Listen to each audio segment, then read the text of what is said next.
बिस्मिल्लाहिर्रहमानिर्रहीम। आज हम आपको रेड सॉस की रेसिपी बता रहे हैं। ये बिल्कुल ओरिजिनल रेसिपी है, आसान भी है, लजीज भी। जब आप ये रेसिपी ट्राई करेंगे, रेसिपी आपको बहुत पसंद आएगी। तो हम बनाना शुरू करते हैं असल रेसिपी रेड सॉस की। तो देखिए हमारे पास है ये कश्मीरी मिर्च है और इसे तलाल की मिर्च भी कहते हैं। ये चटनी हम बनाएंगे स्पाइसी। तो स्पाइसी सॉस बना रहे हैं। आपको स्पाइसी नहीं बनानी तो आप लौंग मिर्च 2 डालेंगे।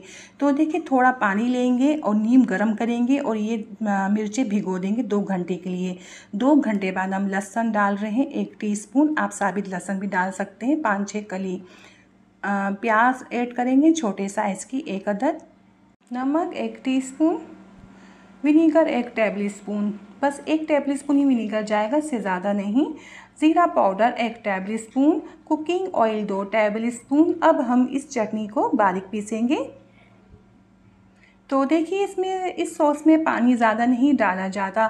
ज़्यादा पानी कर देंगे तो सॉस पतली हो जाएगी। हमें गाढ़ी और थिक सॉस चाहिए।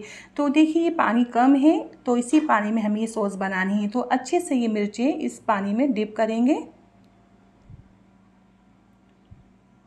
तो अच्छे से डिप करने के बाद हम बिल्कुल बारीक पीसेंगे। तो ये हमारी सॉस बन के तैयार है। बहुत अच्छी खुशबू आ रही है सॉस में से। तो देखिए इसमें थोड़ा पानी इस्तेमाल किया जाता है, ज़्यादा नहीं। ज़्यादा पानी इस्तेमाल करेंगे तो बहुत पतली हो जाएगी। तो आपको थिकनेस चेक कराते हैं कैसी थिकनेस होनी चाहिए।